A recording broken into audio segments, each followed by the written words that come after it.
موضوع منزل کی تلاش۔ چینل کو سبسکرائب اور ویڈیو کو لائک کرنا نہ بھولے۔ میں ہوں محمد ریحان انصاری۔ میرے تمام سننے والے ساتھیوں کو السلام علیکم ورحمۃ اللہ۔ منزل کی تلاش آخری لیکچر۔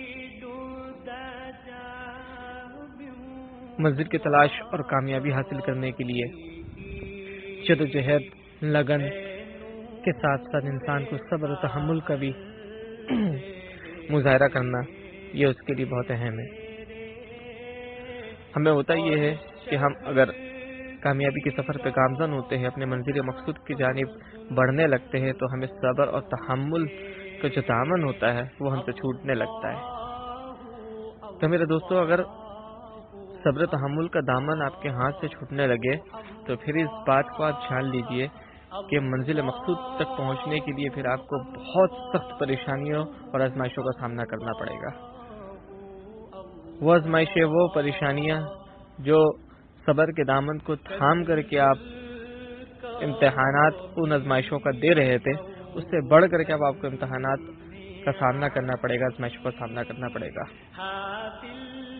اپنے منزل مقصود جب انسان اپنا ایک ذہن بنا لیتا ہے کہ مجھے اس منزل تک پہنچنا ہے، اس منزل پہ میری کامیابی ہے، یہاں تک مجھے پہنچ کے رہنا ہے، اور اسے پتا ہوتا ہے، جیسے تمامی لیکچر میں نے بتایا کہ منزل مقصود تک پہنچنے کے لیے بہت ساری مشکلاتوں کا سامنا کرنا پڑتا ہے، تمامی مشکلات کا ذکر بھی کیا۔ اگر ان مشکلات، ان آزمائشوں سے چلتے ہوئے انسان منزل مقصود تک پہنچتا ہے تو پھر وہ منزل کی بات ہی کچھ اور ہوتی ہے، اور پھر وہ حقیقی منزل ہوتی ہے۔ مگر منزل مقصود تک پہنچنے کے لیے اگر انسان جلد بازی کرنے لگتا ہے، انسان صبر و تحمل کا دامن ہاتھ سے اپنے چھوڑنے لگتا ہے، تو پھر یاد رکھیں منزل مقصود تک پہنچنا انتہائی آپ کے لیے دشوار ہو جائے گا۔ ہمیں پہنچنا تو ہے ہی ہے، منزل کی طرف تو ہم گامزن ہے ہی ہے، ہمیں منزل تک پہنچنا تو ہے، مگر صبر و تحمل کے ساتھ پہنچنا ہے۔ اللہ فرماتا ہے کہ ہر چیز کا ایک وقت مقرر کیا ہوا، اس وقت پہ تمہیں ملے گا۔ تم غم کیوں اٹھاتے ہو، تم غمگین کیوں ہوتے ہو کہ میں نہیں پہنچ سکتا؟ صبر تو رکھو، بے شک اللہ صبر کرنے والوں کے ساتھ ہے۔ اللہ ساتھ دے گا تو صبر کرنے والوں کے ساتھ دے گا۔ اگر صبر و تحمل کا مظاہرہ کریں گے تو پھر ہم منزل مقصود تک پہنچ سکیں گے۔ اگر صبر و تحمل کا دامن اگر ہم نے چھوڑ دیا اپنے ہاتھ سے، تو پھر اس بات کو ذہن نشین رکھے، پھر آپ اپنے منزل مقصود تک، اپنے کامیابی تک نہیں پہنچ سکتے، کبھی زندگی میں آپ نہیں پہنچ سکتے، کیونکہ آپ نے صبر و تحمل کا مظاہرہ نہیں کیا۔ وہ صبر و تحمل جس کا رب نے ذکر کیا ہے کہ صبر رکھو، بے شک اللہ صابروں کے ساتھ ہے۔ جب آپ صبر و تحمل نہیں رکھیں گے تو پھر اللہ آپ کے ساتھ کیسے رہے گا؟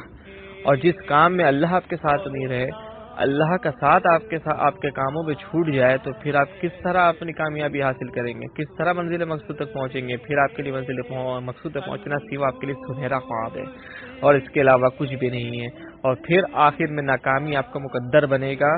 تو میرے دوستو، میرے عزیزو، صبر تحمل کا مظاہرہ کیجئے۔